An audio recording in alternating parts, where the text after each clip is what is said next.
السلام علیکم ورحمۃ اللہ وبرکاتہ۔ سورہ بقرہ آیت نمبر 214۔ اعوذ باللہ من الشیطان الرجیم، بسم اللہ الرحمن الرحیم۔ رب اشرح لی صدری ویسر لی امری واحلل عقدۃ من لسانی یفقہوا قولی۔ جو لاسٹ ہم نے آیت پڑھی اس میں ایک بہت بڑی ریالٹی ہے جو اللہ تعالیٰ امت رسول اللہ صلی اللہ علیہ وسلم کو یاد دلا رہے ہیں کہ کان الناس امۃ واحدۃ، کہ انسانیت ساری کی ساری ایک ہی امت تھی، سب توحید پہ جمع تھے، توحید سے ہی انسانیت نے اوریجنیٹ کیا۔ پھر بعد میں ان لوگوں کے تعصب، فرقہ واریت کی وجہ سے، تکبر کی وجہ سے، بغض کی وجہ سے، اپنی ڈیزائرز کی وجہ سے انسان نے دین کے ٹکڑے کر لیے، اور کیونکہ ٹکڑوں میں آپ اپنے اصل سے کٹ جاتے ہیں تو پھر وہ میوٹیلیٹڈ ہوتے ہوئے، ڈیفارمڈ ہوتے ہوئے نئے نئے مذاہب کی صورت میں پروگریس کرتے رہے۔ اور آج جتنے بھی ہمارے پاس مذاہب ہیں، ایون بدھزم ہے یا کوئی اور دین ہے، جو ان تین بڑے مذاہب جو کہ ڈیوائن اسکرپچر پہ بیسڈ ہیں، ان کے علاوہ بھی جہاں پہ بھی کوئی اسپرچول ایک انڈرسٹینڈنگ آپ کو ملتی ہے، اگر آپ اس کو غور سے پڑھیں تو اس کو کہیں ٹریس بیک اپ کر سکتے ہیں ٹو ڈیوائن اسکرپچر۔ قرآن حکیم میں اللہ تعالیٰ امت رسول اللہ علیہ وسلم کو ایک بہت بڑی ریالٹی سمجھا رہے ہیں، اور یہ پورے قرآن پاک میں یہ ہمارے سامنے موجود ہیں، صرف ہم ان پہ غور نہیں کرتے۔ دیکھیں اللہ تعالیٰ فرماتے ہیں کہ اسلام کا خدا کون ہے؟ جو مسلم ہے، اور حضرت ابراہیم علیہ السلام مسلم تھے، حضرت یعقوب علیہ السلام مسلم ہے، حضرت اسماعیل علیہ السلام، آل دی انبیاء سب اپنے آپ کو مسلم کہتے ہیں۔ تو اسلام کا جو رب ہے وہ کون ہے؟ اللہ تعالیٰ خود قرآن پاک میں اپنی تعریف کرتے ہیں، قل اعوذ برب الناس، میں میں تمام انسانیت کا رب ہوں۔ الہ الناس، اللہ یہ نہیں کہہ رہا میں صرف مسلمانوں کا الہ ہوں۔ اور الہ میں ہم نے الہیہ سے جو انڈرسٹینڈنگ لی کہ بہت محبت کرنے والا، اللہ تعالیٰ فرماتے ہیں الہ الناس، میں تمام انسانیت سے پیار کرتا ہوں۔ مالک الناس، میں تمام انسانیت کا مالک ہوں۔ پھر کعبہ جس کی طرف مسلمان منہ کر کے نماز پڑھتے ہیں، اور تھرو آؤٹ ہیومن ہسٹری ہر مسلم نے کعبہ کی طرف چہرہ کر کے نماز پڑھی۔ اللہ تعالیٰ کیا فرما رہے ہیں؟ ان اول بیت وضع للناس، پہلا گھر اس دنیا میں جو قائم ہوا انسانوں کے لیے، ناٹ فار مسلمس، تمام انسانیت کے لیے کعبہ شریف میں پیس اینڈ ہدایت موجود ہے۔ پھر اللہ تعالیٰ رسول اللہ صلی اللہ علیہ وسلم جو ہیں، کائنات جن کے صدقے میں بنی، ان کے بارے میں کیا فرماتے ہیں؟ وَمَا أَرْسَلْنَاكَ إِلَّا كَافَّةً لِلنَّاسِ، ہم نے آپ کو بھیجا مگر ساری انسانیت کے لیے۔ یہ سورہ سبا کی آیت 28 ہے۔ وہ صرف امت رسول اللہ صلی اللہ علیہ وسلم کے ہی نبی نہیں ہے، وہ تمام امتوں کے لیے رحمت ہے، وہ تمام جہانوں کے لیے رحمت ہے۔ پھر ہم جو امت اٹھائی گئی، ہمیں اللہ تعالیٰ فرماتے ہیں کنتم خیر امت اخرجت للناس، تم بہترین امت ہو جو انسانیت کے لیے بھیجے گئے ہو۔ سو جو مسلم ہے اس کی اورینٹیشن از ٹورڈز ہیومینٹی، اس کو تمام انسانیت سے پیار ہے، اس کا ہر فعل، اس کا ہر قول، اس کی ہر کوشش انسانیت کی خدمت، انسانیت کی فلاح، انسانیت کو جوڑنے کے لیے، انسانیت کی سالویشن کے لیے۔ قرآن ساری انسانیت کے لیے۔ اور پھر یہ مہینہ ماہ رمضان، اللہ تعالیٰ فرماتے ہیں جو میں نے تمہیں اس ماہ رمضان میں روزے تم پہ فرض کیے، تم سے پہلوں پہ بھی فرض تھے۔ اس پیاری عبادت میں بھی اللہ تعالیٰ نے تمام انسانیت کو جوڑے رکھا۔ جس نے انکار کیا وہ تو ایک الگ بات ہے، اٹ واز فار ہیومینٹی، کیونکہ اللہ تعالیٰ وہ جو ہم آیات پڑھ آئے سیام کی، ان میں اللہ تعالیٰ فرماتے ہیں کذالک یبین اللہ آیاتہ للناس لعلہم یتقون، یہ آیات میں صرف مسلمانوں کے لیے نہیں، تمام انسانیت کے لیے ہیں، تاکہ سب کے سب اس جہنم کی آگ سے بچ جائیں۔ رسول پاک صلی اللہ علیہ وسلم انسانیت کے لیے آئے، قرآن حکیم انسانیت کے لیے آئے، ہم امت رسول اللہ صلی اللہ علیہ وسلم انسانیت کے لیے آئے. پھر اللہ تعالیٰ سورہ بقرہ میں ہمارے سامنے اگزامپل رکھتے ہیں بنی اسرائیل کی, اور ہمیں ان کی اگزامپل سے 3 چیزیں بیسیکلی سورہ بقرہ کی تھیم ہے کہ نمبر 1 ان کو دیکھو, جیوز کو, اور جیوز اور کرسچنز میں ایک چھوٹا سا فرق یہ ہے کہ توحید پر یہودی کرسچنز کے مقابلے میں زیادہ اسٹانچ تھے, کیونکہ کرسچنز میں تو حضرت عیسیٰ علیہ السلام کو اللہ کا بیٹا بناتے تھے, لیکن یہود جو تھے وہ توحید پہ بنسبت کرسچنز زیادہ ان کے پاس عالم بھی زیادہ تھے, زیادہ وہ فوکس کرتے تھے. تعصب تھا اپنی جگہ, تکبر تھا, لیکن they were closer to توحید, اس لیے وہ مدینہ شریف میں آ کے حضرت صلی اللہ علیہ وسلم آخری جو نبی ان کا ویٹ کرے تھے. سو ان کی اگزامپل ہمیں دی گئی سورہ بقرہ آدھی جو ہے وہ بنی اسرائیل کی اگزامپل میں, اور ہمیں 3 چیزیں سکھائی جا رہی ہیں. ڈو ناٹ ریچولائز یور دین. دین جینے کا ایک طریقہ ہے, اس کے ریچولز کو اتنا ریچولائز نہ کر لو کہ اس کی جو روح ہے وہ تم بھول جاؤ اور صرف رسمیں رہ جائیں اور پھر یہ صرف ایک مذہب بن جائے, کیونکہ دس از وٹ دا یہود ڈیڈ. اب سیکنڈ کہ اف یو ہیو غیر اللہ یا یو ہیو تعصب تو تم میں تقویٰ نہیں آئے گا, تم میں غیر کا رنگ آ گیا ہے. اور پھر اللہ تعالیٰ اسی لیے تو ہمارے سامنے حضرت ابراہیم علیہ السلام کو امام بناتے ہیں کہ ہی از دا اسٹینڈرڈ. اور اگر حضرت ابراہیم علیہ السلام اسٹینڈرڈ ہیں تو آل اسحاق اور آل اسماعیل اللہ کی نظر میں تو برابر ہیں. اپنے اعمال کی وجہ سے وہ ڈفرینٹ ہو سکتے ہیں بعد میں, لیکن یہ کیسے ہو سکتا ہے کہ آل اسحاق کو فوقیت ہو آل اسماعیل پہ, دونوں بھائی ہیں, اور امام ابراہیم علیہ السلام ہے تو ان کی دونوں برابر ہونے چاہیے. لیکن اور خانہ کعبہ کی تعمیر جو ہے وہ پھر یہود کو کیوں بھول گئی, اور وہ یہ سمجھتے ہیں کہ یہ صرف اس کی نسبت رسول صلی اللہ علیہ وسلم سے, یہ تو ابراہیم علیہ السلام کی نسبت ہے. تو they thought of themselves as the chosen ones. ان کے خیال میں آخری نبی انہی میں سے ہونا چاہیے تھا, انہی جیسا ہونا چاہیے تھا, اور وہ اپنے آپ کو کہتے ہیں کہ جی ہم ہی اصل ہم ہی ہیں, باقی سب کولیٹرل ڈیمیج بن سکتا ہے. سو ان کے اندر یہ تعصب تھا جس کی وجہ سے ان کے اندر تقویٰ نہیں آ سکا. تو تیسری چیز جس میں اللہ تعالیٰ ابلیس کی بھی اگزامپل دیتے ہیں کہ ابلیس سے لے کر ایز این انڈیویجول ابلیس کی اگزامپل دیکھ لیں, اور پھر یہود ایز اے قوم, ان میں غرور اور تکبر بہت تھا. تو یہ قرآن پاک اللہ تعالیٰ ایک طرح سے ان کو چیلنج کرے. You think you are the chosen ones, you think you are some special class جو اللہ کی طرف سے کوئی وعدے لکھ کے لے آئے ہیں کہ جنت صرف تمہاری ہے. اگر تم یہ سوچتے ہو تو یہ قرآن تمہارے لیے نہیں, کیونکہ یہ تو ہدایت ہے للناس, اور یہ تو ہدایت ہے متقی کے لیے, یہ تو ہدایت ہے جو مجھ سے محبت کرتا ہے, جس میں عاجزی ہے, اور یہ رب الناس الہ الناس مالک الناس کا کلام ہے. نبی کریم صلی اللہ علیہ وسلم تمام انسانیت کے لیے رحمت للعالمین ہے, بلکہ تمام جہانوں کے لیے رحمت للعالمین ہے اور ہدایت ہے, اور سب نے ان کو فالو کرنا ہے. کعبہ شریف تمام انسانیت کے لیے ایک سمبل آف پیس اور وحدت ہے. تو تم نے جو دین کے ٹکڑے کیے ہیں, یہ جو امت اب آئی ہے یہ ایسا نہیں کرے گی.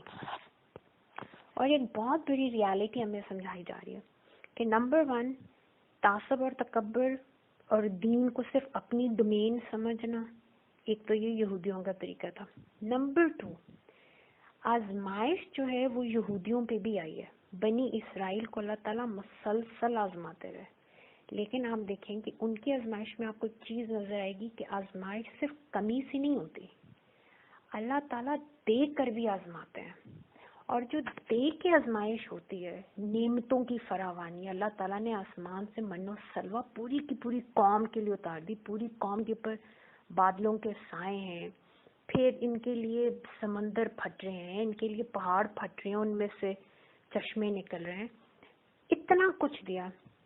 جب اللہ تعالیٰ دیکھ کے آزماتے ہیں تو وہاں پہ ایک پرابلم آتی کہ انسان جب چیزیں نعمتیں زیادہ ہوں اس وقت اللہ کی یاد وہ بہت بہت متقی قلب ہوتا ہے جو شکر کے وقت خوشی کے وقت میں اپنے رب کے ساتھ جڑ جائے. دکھ میں تو ہر انسان مجبور ہوتا ہے, دکھی دل تو مطلب جس طرح بچہ خوشی کے وقت اپنے دوستوں میں اپنی انٹرٹینمنٹ کرنے لگا رہتا ہے، شاید ماں باپ اس طرح یاد نہیں آتے، لیکن جیسے ہی کہیں تکلیف آتی ہے، کوئی ریجیکٹ کرتا ہے، سب سے پہلے ماں کی گود یاد آتی ہے. تو مشکل میں تو اللہ کی یاد آتی ہے، لیکن خوشی میں اللہ کی یاد، یہ تو تقویٰ والے دل ہوتے ہیں جو اس لمحے بھی اپنے رب سے جڑتے ہیں.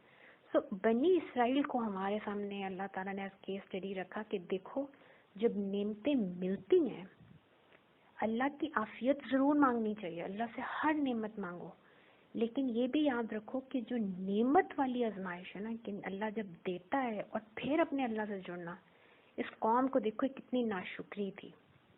اور رسول پاک صلی اللہ علیہ وسلم کی حدیث سے شریف ہے کہ آپ نے فرمایا کہ ہر امت کا کوئی نہ کوئی فتنہ ہے، میری امت کا فتنہ مال ہوگا، کیونکہ مال کی ایسی غفلت دل پہ آتی ہے کہ پھر اللہ کی یاد بھول جاتا ہے انسان. اور حضرت عبد الرحمن ابن عوف فرماتے ہیں کہ ہم حضور پاک صلی اللہ علیہ وسلم کے ساتھ ہم پہ بھی ابتلائیں آئیں اور ہمیں ابتلا دی گئی، آزمائش دی گئی ود مال کی کمی اینڈ ود جسم کی تکلیفیں. پھر ہم سب نے صبر کیا اور پھر اس کے بعد ہم پہ ابتلا آئی پراسپیرٹی کی، اس میں ہم سے صبر نہ ہو سکا. یعنی کہ ایز اے امت we should be very very careful کہ جب چیزوں کی فراوانی، نعمتوں کی فراوانی ہوتی ہے تو حضرت صلی اللہ علیہ وسلم نے بھی وارن کیا، اور ایون صحابہ بتا رہے ہیں کہ رسول اللہ صلی اللہ علیہ وسلم کے ساتھ جب ہم مشکل وقتوں میں تھے اور ہم ثابت قدم رہتے تھے، اللہ سے جڑے ہوئے تھے، وہ زیادہ پیارے دل ہے.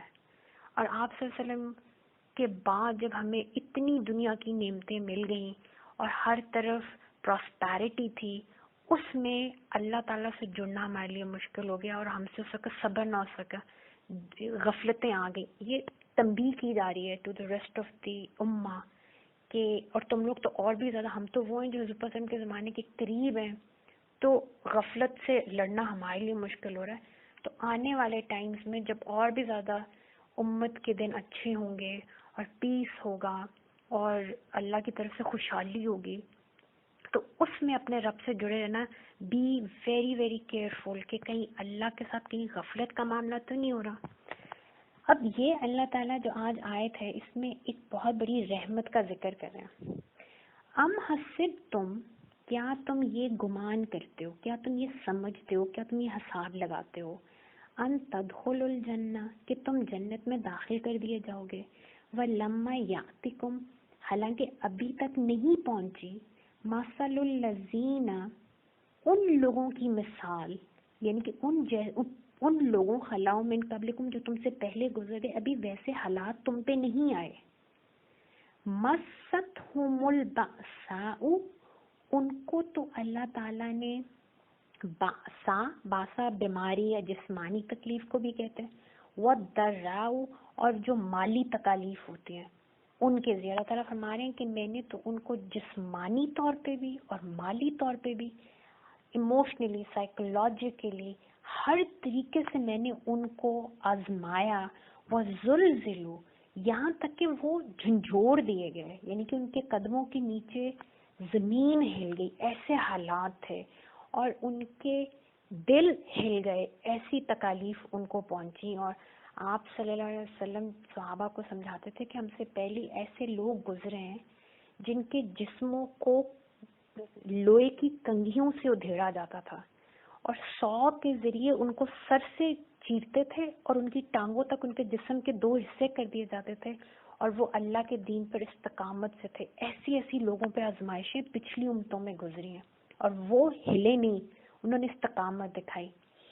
تو اللہ تعالیٰ ہمارے پچھلوں پہ تو ایسی تکلیف آئی کہ وہ ہل کے رہ گئے تھے، حتیٰ یہاں تک کہ یقول الرسول اللہ کے پیارے رسولوں نے بھی کہا، والذین آمنوا معہ اور جو ان کے ساتھ ان کے ایمان والے صحابہ تھے، متی نصر اللہ کب آئے گی اللہ کی مدد. ایسے حالات ہے. اللہ تعالیٰ کہہ رہے ہیں غور سے سن لو، خبردار، انا بے شک نصر اللہ اللہ کی مدد قریب تمہارے بالکل ساتھ کھڑی ہے. اللہ کبھی تم سے غافل نہیں ہوا.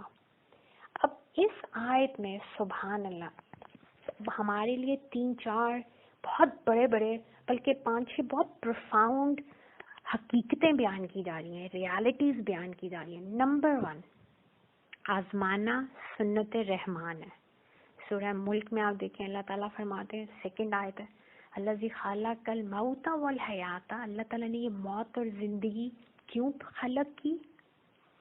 الذی خلق الموت والحیات لیبلوکم ایکم احسن عملا, لیبلوکم, تاکہ وہ تمہیں آزمائے کہ تم میں سے کون ہے جو اچھے اعمال کرتا ہے. سبحان اللہ. اسی طرح ایک اور جگہ پہ قرآن پاک میں اللہ تعالیٰ فرماتے ہیں کہ ہم نے یہ دنیا کی جتنی زینتیں ہیں یہ کیوں بنائی؟ اگین تاکہ ہم تمہیں آزما سکیں کہ تم میں سے کون اچھے اعمال کرتا ہے. تو نمبر 1 اللہ تعالیٰ کی سنت ہے. اللہ نے ہمیں کریٹ یہ اس لیے کیا ہے کہ انسان کو اللہ تعالیٰ آزمائے کہ کون سے لوگ ہیں جو اچھے اعمال کرتے ہیں اور کون سے لوگ ہیں جو شیطان کے ساتھی ہیں, اپنے رب کے ناشکر ہیں. ایون جو خوشیاں ہیں ان کے ذریعے بھی اللہ تعالیٰ, دنیا کی زینتوں کے ذریعے بھی اللہ تعالیٰ آزماتے ہیں. So test are from both side. کمی سے بھی ٹیسٹ ہوتا ہے اور کسی نعمت کی زیادتی سے بھی اللہ تعالیٰ ٹیسٹ انسان کا کرتے ہیں. پھر اللہ تعالیٰ جب جہاد کی ہمارے پاس آیات آتی ہیں, ہم پڑھتے ہیں قرآن پاک میں, اللہ تعالیٰ فرماتے ہیں کہ یہ جہاد اللہ تعالیٰ نے کیوں فرض کیا؟ کیونکہ اللہ تعالیٰ ممتاز کرنا چاہتا ہے اپنے شہداء کو, اپنے ولیوں کو, کہ میرا کون ہے ان آزمائشوں. اور سب سے بڑی آزمائش جو انسان جہاد کرتا ہے وہ اپنی جان کے ساتھ, جب اللہ کی راہ میں قتال کے لیے نکلتا ہے. اور اللہ تعالیٰ فرماتے ہیں کہ میں اپنے پیاروں کو, میں نے ان کو وہ درجہ دینا ہوتا ہے شہادت کا. اور آپ کو پتہ ہے شہادت کا درجہ ایون انبیاء مانگتے تھے, حالانکہ وہ شہید سے بہت اوپر ہیں. قرآن پاک میں جو 4 لیولز بتائے جاتے ہیں, سب سے اوپر انبیاء ہیں, پھر صدیقین ہیں, صدیقین سے نیچے ہیں شہداء, اور اینڈ میں صالحین ہیں. اور اللہ تعالیٰ کہتے ہیں سارے وہ ہیں جن پہ ہمارا انعام ہوا, انعمت علیہم والے ہیں یہ. تو شہادت اتنی بڑا قرب کا ایک ذریعہ ہے. اور اللہ تعالیٰ فرماتے ہیں کہ کیونکہ میں نے میرے بعض ایسے پیارے بندے ہیں کہ ہم نے ان کے لیے شہادت کا اعلیٰ درجہ رکھا ہے, اس درجے کو دینے کے لیے ہم اس طرح کی آزمائشیں کرتے ہیں تاکہ ہم اپنے ان پیاروں کو وہ مرتبہ دیں. سو ایک تو نمبر 1 یہ اللہ کی سنت رحمان ہے, یہ رحمان کی سنت ہے.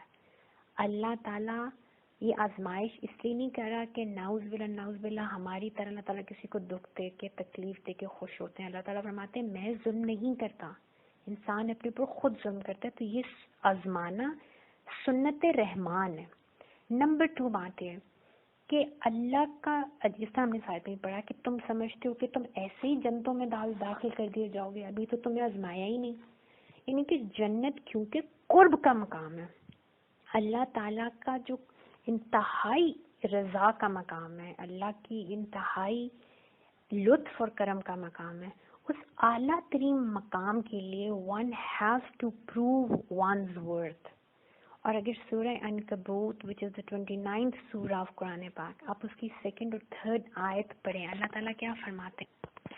الف لام میم احسب الناس, کیا انسانیت نے, دیکھیں رب الناس کلام کر رہا ہے, الہ الناس کلام کر رہے ہیں کہ کیا انسان نے یا انسانیت نے یہ گمان کر لیا ہے ان یترکو, کہ ہم ان کو چھوڑ دیں گے, ان یقولا, صرف اس قول کی وجہ سے, یعنی کہ وہ صرف زبان سے کہہ دیا انہوں نے آمنا, صرف انہوں نے زبان سے اسلام لے آئے, کلمہ پڑھ دیا, تو ہم اس کلمے پہ ان کو چھوڑ دیں گے. وَهُمْ, اور وہ لا یفتنون, ابھی آزمائے نہیں گئے. یعنی کہ اللہ تعالیٰ فرما رہے ہیں کہ ہماری سنت ہے, ہم آزماتے ہیں لوگوں کو ان کے دعووں میں, وہ دعویٰ ایمان کرتے ہیں, ہم پھر اس کو آزماتے ہیں, اور پھر جب وہ آزمائش پہ پورا اترتا ہے تو اس کا ایمان قبول کیا جاتا ہے. وَلَقَدْ فَتَنَّ الَّذِينَ مِن قَبْلِهِمْ, اور بے شک ان سے پہلوں کو بھی ہم نے فتنے دیے, یعنی کہ فتنہ کا مراد ہے یہاں پہ ٹیسٹ, خوب آزمانا. فَلَا يَعْلَمَنَّ اللَّهُ الَّذِينَ, تاکہ اللہ تعالیٰ, ویسے تو یعلم کا نارملی ہم ترجمہ کرتے ہیں کہ اللہ تعالیٰ پہچان لے, اللہ تو آلریڈی جانتا ہے, اللہ تعالیٰ نے تو جب ابھی کائنات مخلوق بنی نہیں اللہ کو تب بھی اینڈ کا علم ہے جو ہمارا اینڈ ہے، بیکاز اللہ تو اول آخر ظاہر باطن ہے. اللہ تعالیٰ یہ فرما رہے ہیں فا پس لا ضرور بضرور یعلمن اللہ الذین، اللہ شناخت کر لے، اللہ تعالیٰ نمایاں کر دیں کائنات کے لیے ان لوگوں کو. اللہ کو تو آلریڈی پتہ ہے، اللہ تعالیٰ چاہتے ہیں کہ وہ لوگ ممتاز ہو جائیں. الذی صادقوا، وہ لوگ جو سچے ہیں، وَلَا یعلمن الکاذبین، اور وہ بھی جو پریٹینڈرز ہیں، جو جھوٹ بولتا ہے. اور پھر اللہ تعالیٰ فرماتے ہیں اسی صورت آفٹر مختلف انبیاء کے اوپر جو ایکسٹریم آزمائشیں آئیں اور کس طرح لوگوں نے ان کی تکذیب کی اور ان کو تکالیف دی، تو اللہ تعالیٰ اس صورت میں فرماتے ہیں کہ یا رسول اللہ صلی اللہ علیہ وسلم، اس کی آیت 51 ہے کہ اِنَّا أَنزَلْنَا إِلَيْكَ الْكِتَابَ يُتْلَىٰ عَلَيْهِمْ إِنَّ فِي ذَلِكَ، اس میں رحمت ہے اور ذکر ہے ایمان والوں کے لیے. تو نمبر 1 اس قرآن سے جڑ جائیں، اس کی آیات کے ذریعے ان آزمائشوں سے آپ نکل سکتے ہیں. پھر اسی صورت کی 59 آیت ہے، اللہ تعالیٰ فرماتے ہیں الذین صبروا وعلی ربہم یتوکلون، کہ اللہ کی بارگاہ میں مسلسل پیشنس دکھاؤ اپنے رب کے ساتھ، امپیشنٹ نہیں ہو، اس کے اوپر توکل کرو. اور پھر مزید اللہ تعالیٰ اینڈ میں جو ہے اس کی 45 ایک آیت ہے، اس میں بھی اللہ تعالیٰ فرماتے ہیں کہ نماز واقیم الصلاۃ، تم قرآن پاک جو تمہیں دیا گیا اس کو پڑھو اور نماز کے ساتھ جڑ جاؤ. تو جو اینڈ ہے اس صورت کا، اللہ تعالیٰ فرما رہے ہیں والذین جاہدوا، وہ لوگ جو مسلسل کوشش کرتے رہتے ہیں، فینا، ہمارے رستے کی، جو میری چاہت کرتا ہے، لا ضرور بضرور نہدینہم سبلنا، ہم پہ فرض ہے، ہم ضرور کھول دیں گے، ہدایت دیں گے، سبلنا، اپنے راستوں کی طرف. ہم پہ لازم ہے، ہم ان کے راستے کشادہ کر دیں گے. وَإِنَّ اللَّهَ لَمَعَ الْمُحْسِنِينَ، کیونکہ یہ محسن لوگ ہیں، سبحان اللہ، جو اپنے رب کی طلب کرتے ہیں، مسلسل جہد کر رہے ہیں، مسلسل کوشش کر رہے ہیں ان آزمائشوں کے، نفس کے خلاف. ان آزمائش نفس کی بھی ہو سکتی ہے، آزمائش مال کی بھی ہو سکتی ہے. تو یہ نفس کے خلاف بھی جہاد کر رہے ہیں، یہ اپنے علم کے ساتھ بھی جہاد کر رہے ہیں، یہ اپنے مال کے ساتھ اللہ کی راہ میں جہاد کر رہے ہیں، یہ اپنی جانوں کے ساتھ اللہ کی راہ میں جہاد کر رہے ہیں. تو اللہ پہ فرض ہے کہ وہ ضرور ان کو اپنے راستے دکھائے گا. کیوں؟ سورہ عنکبوت کے اندر آپ کو میسج بھی ملتا ہے کہ میں آزماؤں گا، لیکن گھبرانا نہیں، میں تمہیں فیل نہیں کرنا چاہتا. یہ صرف پروموشن کے لیے، I just want to promote you to اعلیٰ درجات، اور اس کے اوپر ہمارے پاس رسول اللہ صلی اللہ علیہ وسلم کی بڑی پیاری حدیث ہے. آپ صلی اللہ علیہ وسلم نے فرمایا کہ مومن کا معاملہ بھی بہت ہی پیارا ہے، کہ اللہ نے اس کے ہر معاملے میں خیر رکھتی، اور یہ صرف مومن کے لیے ہی یہ اتنی بڑی نعمت ہے. یہ حدیث کے الفاظ ہیں عجباً لامر المؤمن، کہ کتنا خوبصورت معاملہ ہے مومن کا، کہ جب بھی اس کے ہر معاملے میں اللہ نے خیر رکھی ہے. وَلَيْسَ ذَلِكَ لِأَحَدٍ إِلَّا لِلْمُؤْمِنِ، اور یہ کسی اور کو یہ اعزاز حاصل نہیں مگر مومن کا، کہ ان اصابتہ، جس وقت اس کو کوئی مصیبت آتی ہے اور وہ اس میں اپنے رب کا شکر ادا کرتا ہے تو یہ بھی اس کے لیے خیر ہے. وَإِنْ أَصَابَتْهُ ضَرٌّ، اور جب اس کو کوئی مشکل مصیبت آتی ہے تو وہ صبر کرتا ہے اور یہ بھی اس کے لیے بہت بڑی خیر.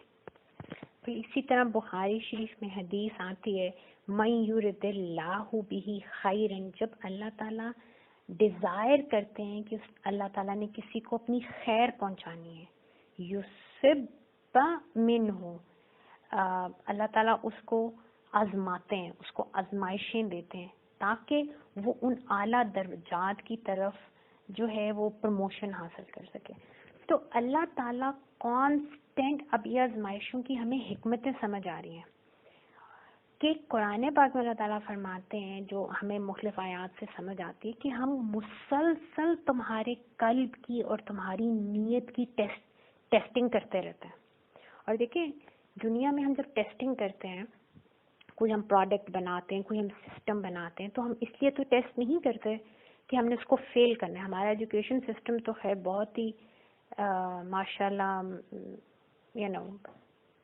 عجیب ہے، لیکن دنیا میں اگر آپ دیکھیں کہ جہاں پہ کوئی پروڈکٹ ڈیولپمنٹ ہو رہی ہوتی ہے، کوئی سسٹم ڈیولپ ہوتے ہیں، وہاں پہ کوالٹی ایشورنس ٹیمز بنتی ہیں. کانسٹنٹلی وہ ٹیسٹ کرتے ہیں اپنے ان سسٹمز اور پروڈکٹس کو. کس لیے؟ ان کی جتنی کمیاں ہیں ان کو ہائی لائٹ کریں، اور ان ہائی لائٹ کر کے ان کے پاس پنشمنٹ نہیں وہ ایشو کرتا ہے، اس کو پھر وہ ریکٹیفائی کرتے ہیں تاکہ ان کی چیزیں بہتر سے بہتر ہو سکیں. اب یہ حکمت انسان کے دماغ اور دل میں کہاں سے آئی؟ یہ اللہ تعالیٰ نے انسان کو سکھائی کہ کانسٹنٹ اپنے قلب اور اپنی نیتوں کو، یہ جو اللہ کی آزمائشیں آتی ہیں، یہ کانسٹنٹ آپ کے اندر جو کمزوریاں ہیں انسان کے اندر، جہاں پہ غیر اللہ دل میں آ جاتا ہے، اس غیر اللہ کو ہائی لائٹ کرنے کے لیے، کیونکہ ہم پہ تو غفلت ہے. میں نے پہلے بات کی کہ صحابہ فرماتے ہیں کہ جب پراسپیرٹی کا ٹائم تھا تو اس وقت صبر کرنا، اللہ سے جڑے رہنا وہ مشکل کام تھا. کیوں؟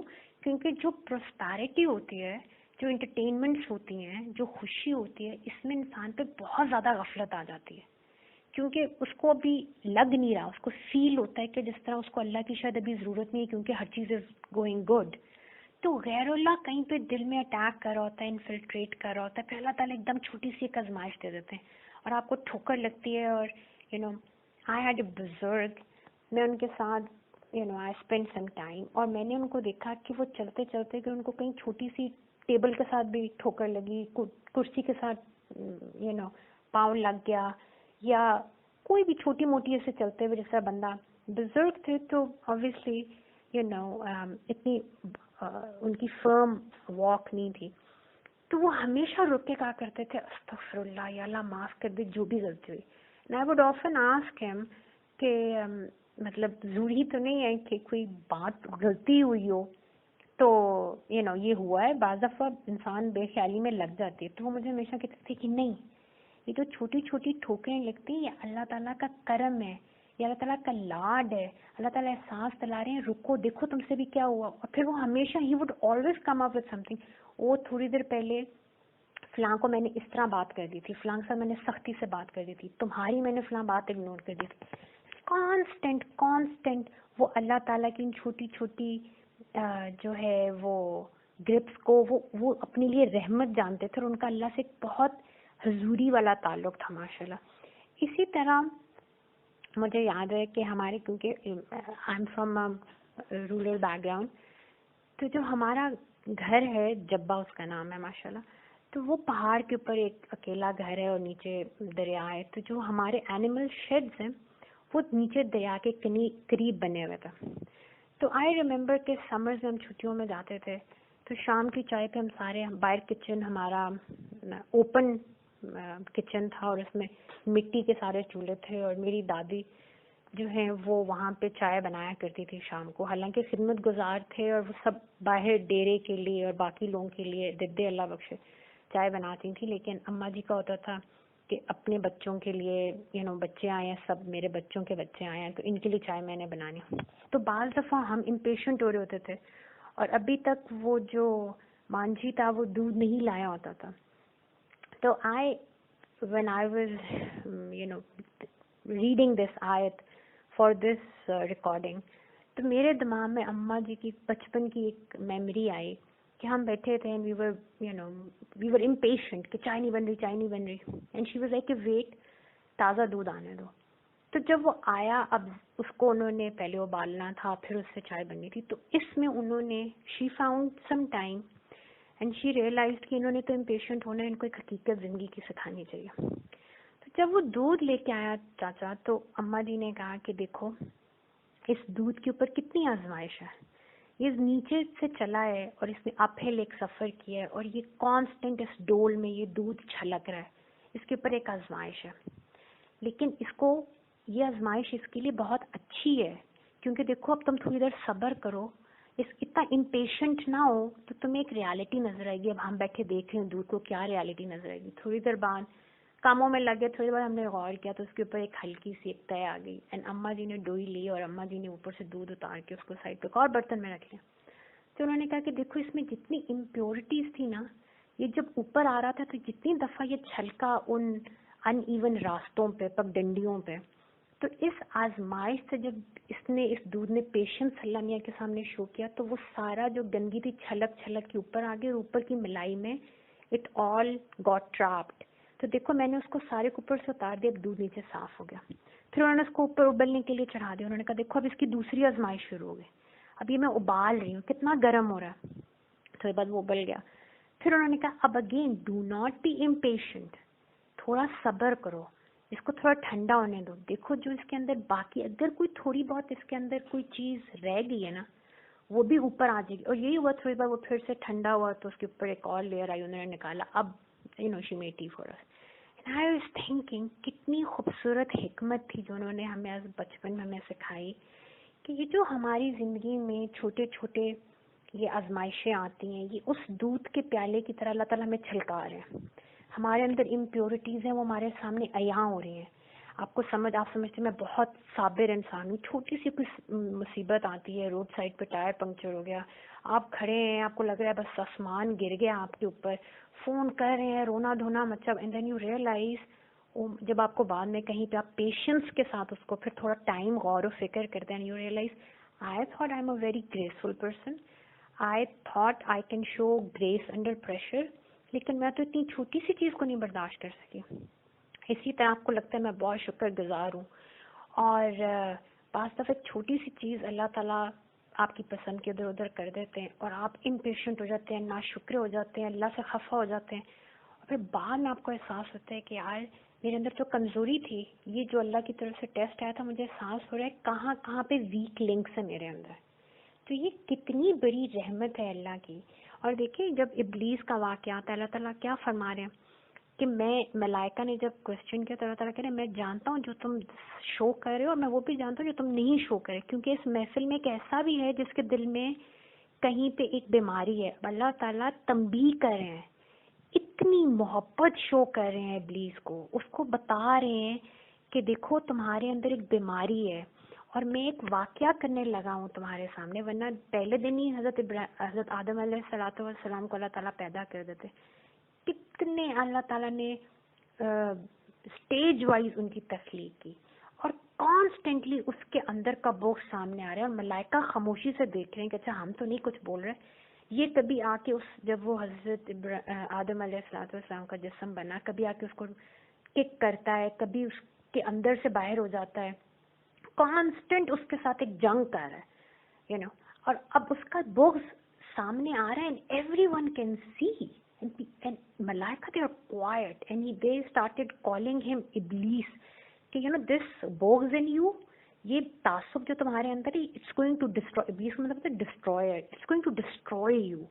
اور پھر بھی کیونکہ وہ اتنا غافل تھا, اس نے اس آزمائش کو اپنے اوپر سزا لے لیا, and he did not rectify his ways. اور پھر اللہ نے ایون جب پہلی دفعہ اس نے سجدہ نہیں کیا تو اللہ تعالیٰ بار بار قرآن پاک میں وہ آیات کو وہ ایونٹ کو اللہ تعالیٰ پیش کرتے ہیں کہ میں نے اس کو پہلی دفعہ احساس دلایا کہ تم نے کیا تھا جو اللہ کے امر کو تم نے سجدہ نہیں کیا.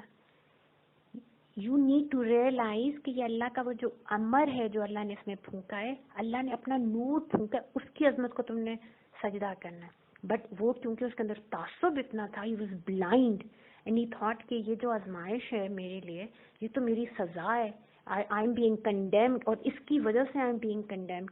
تو اللہ سے کہہ رہا ہے مجھے نظر کرم دے دیں قیامت تک, بس مجھے اتنی مہلت دے, میں نے تو جانا ہے اور جہنم ہے, I am ready to go. مجھے اس سے اتنی نفرت ہے کہ آپ کا چہیتا ہے, اس کو بھی ساتھ لے کے آؤں گا.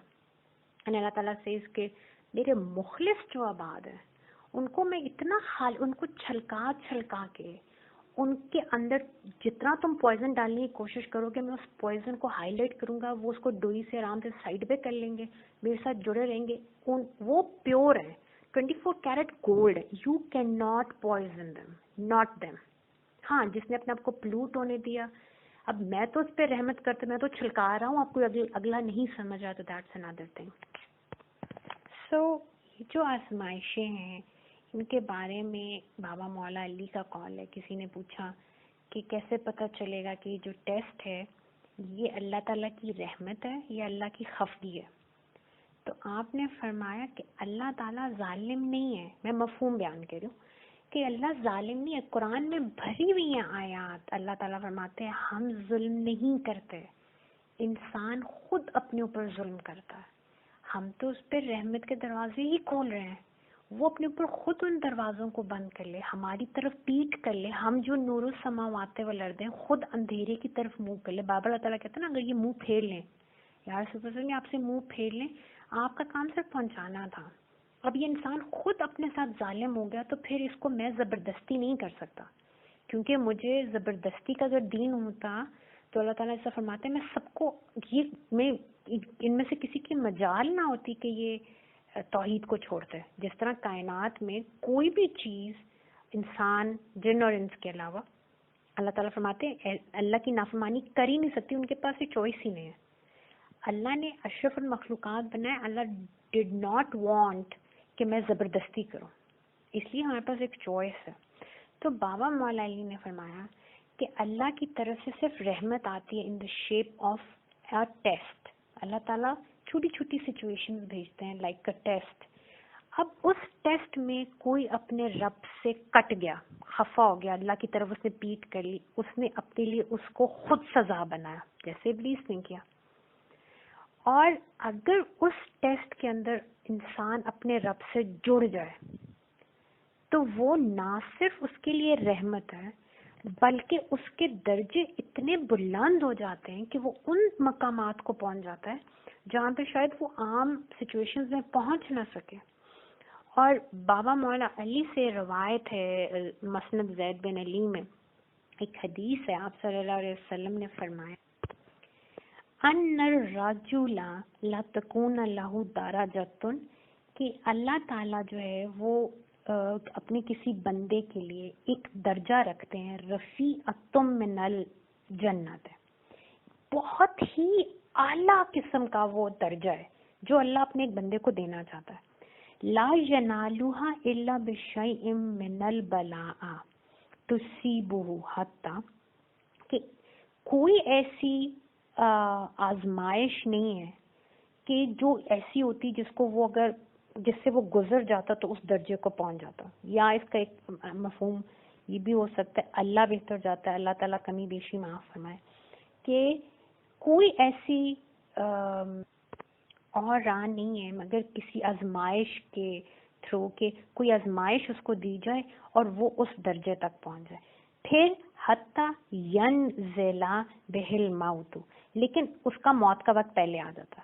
وما بالغ تلک الدرجۃ, اور ابھی تک وہ اس درجے کو پہنچا نہیں ہوتا. اب اللہ کی کریمی دیکھیں, اللہ کی شفقت اور محبت دیکھیں. ایک بندہ ہے وہ فوت ہو رہا ہے, اللہ نے اس کے لیے بہت بڑا مقام رکھا ہے اپنی رحمت سے, اپنی عطا سے, اپنے کرم سے, اور ابھی اس نے وہ کوئی ایسی آزمائش نہیں گزاری کہ وہ اس ہائی لیول کو اچیو کر سکتا. ابھی کوئی ایسا ٹیسٹ نہیں اس نے گزارا کہ وہ اس ہائی لیول کو اٹین کر سکتا. اور اگین یاد رکھیں ٹیسٹ کا مطلب صرف یہی نہیں کہ اللہ تعالیٰ لے کے ہی آزمائے گا, دے کے بھی آزما سکتا. تو ابھی اس کو آزمانے کا موقع نہیں ملا, اس کا اللہ تعالیٰ کی طرف سے موت کا اس کا وقت آ گیا. اللہ نے اپنے بندے کو وہ مقام دینا ہے, فَيُشَدِّدُ عَلَيْهَا حَتَّى يَبْلُغَهَا, تو اللہ تعالیٰ پھر اس کے اس موت کے ٹائم کے اندر ایسی شدت رکھ دیتے ہیں کہ وہ اللہ کے ایک طرح سے وہ بہانہ بنتا ہے کہ وہ اللہ کی طرف سے وہ جو عطا کردہ درجہ ہے اس تک پہنچ جائے. سبحان اللہ. ایون ایک بندہ جو اس دنیا سے جا رہا ہے, رب اس کو بھی محروم ہونے سے بچا رہا ہے. وہ آخری ٹائم پہ ہو سکتا ہے. اور اگین ہم تو نہیں ڈیفائن کر سکتے وہ شدت کیا ہے موت کی. ہو سکتا ہے وہ ایک لمحہ ہو جو اللہ کہے کہ بس یہی شدت تھی. تو کریم ہے, غفور الرحیم ہے.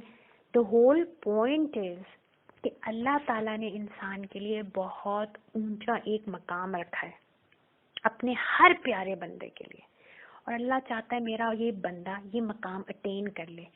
لیکن اس کے پاس نہ ایسا کوئی عمل ہے, نہ اس کے اندر ایسی کوئی ایمان کا یہ لیول ہے اس کے اندر، اس کو پہنچ نہیں سکتا. پھر اللہ تعالیٰ چھوٹی چھوٹی آزمائشیں بھیجتا ہے، اور وہ ہم ہمیشہ آزمائش سے کوئی بڑی پرابلم ہی سمجھتے ہیں. بعض دفعہ وہ صرف اتنی سی بات ہوتی ہے کہ آپ دیکھیں ایک آزمائش تھی، یہ خاتون ہے اپنا جسم بیچتی تھیں اور وہ جگہ سے جا رہی ہیں، اللہ نے اس کا مقام بخشش رکھا ہے. سبحان اللہ.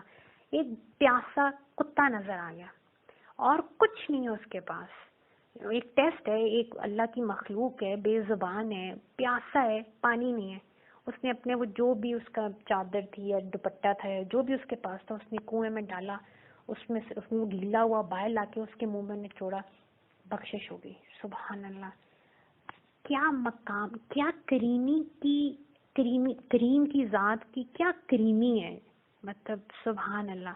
سو یہ جو آزمائشیں ہیں اللہ تعالیٰ یہ فرما رہے ہیں کہ میرے بندے یاد رکھو کہ وہ جو میرا قرب کا مقام ہے، میں نے کیونکہ تمہیں اتنا بڑا شرف دیا ہے، جتنا آپ سے فرمایا جتنا بڑا مقام اتنی بڑی آزمائش ہوتی ہے. انسان کو اللہ نے اشرف المخلوقات بنایا ہے، جو سب سے اللہ کی پاکیزہ مخلوق ہے. انہوں نے ہمیں تقریباً عزت دیتے ہوئے اللہ کے حکم پہ سجدہ کیا ہے.